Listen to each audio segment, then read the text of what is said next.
అందరికీ good morning అండి. Bajirao ఏఐఐఏఎస్ study సర్కిల్కి welcome అండి. ఈరోజు కరెంట్ అఫైర్స్లో మనం తీసుకున్నట్లయితే ఇక్కడ ఇండియా జస్టిస్ రిపోర్ట్ 2025 ప్రకారంగా తీసుకున్నట్లయితే కోర్టుల్లో ఎన్ని కేసులు అనేవి పెండింగ్లో ఉన్నాయి అనేటువంటిది, అదేవిధంగా వేకెన్సీస్ ఎన్ని ఉన్నాయి అనే దాని మీద రిపోర్ట్ ఇచ్చారు.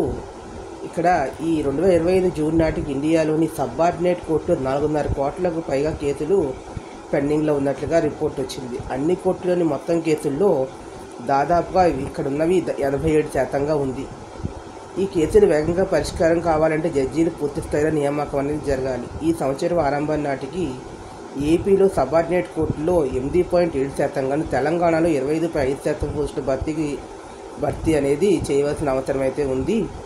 కొన్ని రాష్ట్రాల్లో అయితే 25% పైగా ఖాళీలు ఉన్నాయి. అలా ఉన్నటువంటి రాష్ట్రాలు మనం ఇక్కడ లిస్ట్ మెన్షన్ చేశారు. ఇక్కడ క్వశ్చన్ కనుక ఎలా ఫ్రేమ్ చేస్తారంటే అసెండింగ్ ఆర్డర్, డిసెండింగ్ ఆర్డరు, లేదంటే హైయెస్ట్ లోయెస్ట్ అని కూడా అడగచ్చు. సో ఫస్ట్ 4 స్టేట్స్ అడుగుతారు. అలా తీసుకున్నట్లయితే మన హైయెస్ట్గా వేకెన్సీస్ ఎక్కువ ఉన్న మేఘాలయ 43.4 ఉంటే అతి తక్కువగా తమిళనాడులో 25.3గా ఉంది. నోట్ చేసుకోండి. అది అసెండింగ్ ఆర్డర్ తీసుకుంటే పైనుంచి అత్యధికంగా మేఘాలయ 43.4గాను, నెక్స్ట్ వచ్చి మనకి మిజోరాం 39.2గా, నెక్స్ట్ సిక్కిం 34.3, గుజరాత్ 31.1. ఇక్కడ మన రిపోర్ట్ చూసుకుంటే నార్త్ ఈస్ట్ స్టేట్స్లోనే ఎక్కువ వేకెన్సీస్ మనకి కనిపిస్తూ ఉంది. అదేవిధంగా డిసెండింగ్ ఆర్డర్ తీసుకున్నట్లయితే కింద నుంచి అతి తక్కువగా కేసులు ఉన్నాయి అనేది, అంటే తమిళనాడు 25.3%గా, నెక్స్ట్ ఉత్తరప్రదేశ్ 26.9 వేకెన్సీస్, జార్ఖండ్ 28.2, హర్యానా 29.4 అనేది నోట్ చేసుకోండి. భారత్ టెలికాం అనే రంగం గురించి మనకి క్వశ్చన్స్ అయినా ఫ్రేమ్ చేసిన షార్ట్ టైప్ కానీ లేదా conventional type questions, objective questions తీసుకున్నట్లు బిఎస్ఎన్ఎల్ అనేటటువంటిది మనకి ఆర్థిక వ్యవస్థకి చాలా ముఖ్యమైనటువంటిది. ఒకప్పుడు దేశ జీడిపిలో సుమారుగా ఇక్కడ 6% దాకా అందిస్తూ ఉంది. ప్రత్యక్షంగా 28 లక్షల మందికి, పరోక్షంగా 18 లక్షల మందికి ఉపాధి కల్పిస్తూ ఉంది. బిఎస్ఎన్ఎల్ 4 లక్షల మంది ఉద్యోగులు, 40,000 కోట్ల మిగులుతోటి 25 years బ్యాక్ చాలా గొప్పగా ఉంది. ఇప్పుడు రజతోత్సవాన్ని పూర్తి చేసుకున్న వేళ ఇప్పుడు బిఎస్ఎన్ఎల్ అనేది భవిష్యత్ ప్రశ్నార్థకంగా మారిందా లేదా కొన్ని లోపాలను సరిచేసుకుంటే ప్రైవేట్ ఛానల్స్ని సర్వీస్ ప్రొవైడర్స్ కన్నా ముందరికి వెళ్ళగలుగుతుందా, దీని మీద విశ్లేషణ చేయండి. లోపాలు ఎక్కడున్నా ఏ విధంగా చేసుకోవాలి అనేది తీసుకుంటే private telecom services provider Airtel అనేది 1995లో వస్తే 2014లో 4G సేవలు ప్రారంభించారు. రిలయన్స్ జియో 2016లో వచ్చి దేశవ్యాప్తంగా 4G LTE పరిజ్ఞానంతో అడుగుపెట్టింది. వోడాఫోన్ ఇండియా 2019లో 4G నెట్వర్క్లో ఏకీకరణ. బిఎస్ఎన్ఎల్ పనితీరును జియో, ఎయిర్టెల్తో మనం చెప్పలేం, కానీ 4G అప్గ్రేడేషన్ దశాబ్దాల కాలం వెనుకంజలో ఉండటం వల్లే బిఎస్ఎన్ఎల్ మార్కెట్ గణనీయంగా తగ్గింది. అంటే లేటెస్ట్ టెక్నాలజీని అందిపుచ్చుకోవడంలో బిఎస్ఎన్ఎల్ వెనుకబడి ఉందనేది ఇక్కడ మనకు అర్థమవుతుంది.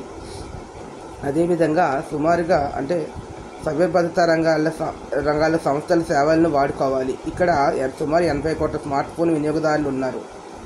కానీ బిఎస్ఎన్ఎల్ మాత్రం తన యొక్క సైబర్ వ్యూహాత్మక సైబర్ భద్రతని తన కోసం వినియోగించాలి సమర్థ ఇంజనీర్ని ఎంపిక చేసుకుని వారి ద్వారా శిక్షణ అనేది వాళ్ళకి ఇచ్చి వారి సర్వీసెస్ని వాడుకోవాల్సినటువంటి అవసరం ఎంతైనా ఉంది. ఇక్కడ స్పెక్ట్రమ్ అనేది ఒక కంపెనీ ఆస్తి కాదు అనేది ఇక్కడ మౌలిక సదుపాయాలని అభివృద్ధి చేసుకోవాల్సినటువంటి అవసరం ఉంది. స్పెక్ట్రమ్ అనేది కంపెనీ ఆస్తి కాదు, అది ఒక లైసెన్స్. అలాంటప్పుడు ఒక కంపెనీకే జారీ చేసిన లైసెన్స్ మరొకరితో పంచుకోవడం లేదా అమ్మడం ఎలా సాధ్యమవుతుంది అనే విధానాన్ని పునఃసమీక్షించుకోవాల్సినటువంటి అవసరం అయితే ఎంతైనా ఉంది. ఎందుకంటే అది కంపెనీ కాదు, ఒక కంపెనీ ఆస్తి కాదు, ఒక లైసెన్స్ మాత్రమే అనేది. స్పెక్ట్రమ్కు పూర్తి యజమాని ప్రభుత్వమే ఉన్నందున వల్ల దానికి లీజు, అమ్మగా మూడో పక్షం తాకట్టు అనుమతించకూడదు. టెలికాం రంగ సంస్కరణను బిఎస్ఎన్ఎల్ పర్యవేక్షించవచ్చు. 2025 జూలై ప్రభుత్వం విడుదల చేసిన ముసాయిదా భారతీయ జాతీయ టెలికాం పాలసీ 2025 ఇతర విషయాలతో పాటుగా కొత్త ఉద్యోగాలను సృష్టించడం, భవిష్యత్ డిమాండ్ తీర్చడానికి కార్మికుల నైపుణ్యాలను అనేది ప్రచురిత లక్ష్యాలు అయితే ప్రకటించింది. సాంకేతిక ఆవిష్కరణను ప్రోత్సహించడానికి సిడాట్ సంస్థను అత్యుత్తమ టెలికాం పరిశోధక అభివృద్ధి సంస్థగా మార్చాలని చెప్పి పేర్కొంది. డిఓటి బిఎస్ఎన్ఎల్ ఆధ్వర్యంలోని గాజియాబాద్లోని advanced level telecom training centre జబల్పూర్లోని Bharat Ratna BR Ambedkar institute of telecom training ఈ రెండు కూడా అంతర్జాతీయ శిక్షణా కేంద్రాలుగా ఉన్నాయి. కాబట్టి అక్కడ అత్యంత నైపుణ్యమైనటువంటి సిబ్బందిని ప్రమాణాలను పెంచాలి, పరిశ్రమ విద్యా సంస్థలకు మధ్య అంతరాన్ని తగ్గించడానికి, అదేవిధంగా అత్యధిక మౌలిక సదుపాయాలు కలిపి టెలికాం సాఫ్ట్వేర్ మేనేజ్మెంట్ రంగంలో పారిశ్రామిక శిక్షణ ప్రాజెక్టులు, ఇంటర్న్షిప్, కార్పొరేట్ శిక్షణను ఇవన్నీ కూడా అందించేటటువంటివి ఉన్నాయి. కాబట్టి దేశవ్యాప్తంగానే రీజనల్ టెలికాం టెస్టింగ్ సెంటర్లు ఉన్నాయి. 2025 ఆగస్టులో పొదుపు చర్యల్లో భాగంగా బీఎస్ఎన్ఎల్ శిక్షణా కేంద్ర సిబ్బంది శిక్షణ భత్యాన్ని నిలిపివేసింది. ఇలా నిలిపివేయడం వల్ల వారికి అనుభవంతో కూడినటువంటి వారికి మౌలిక సదుపాయాలు కల్పించవలసినటువంటి అవసరం ఎంతైనా ఉంది. ఇక్కడ నిపుణుల ఆధ్వర్యంలో నిర్వహణ చేస్తే మన బిఎస్ఎన్ఎల్ కూడా ప్రైవేట్ టెలికాం సంస్థల కన్నా కూడా ముందరికి వెళ్ళగలుగుతుంది.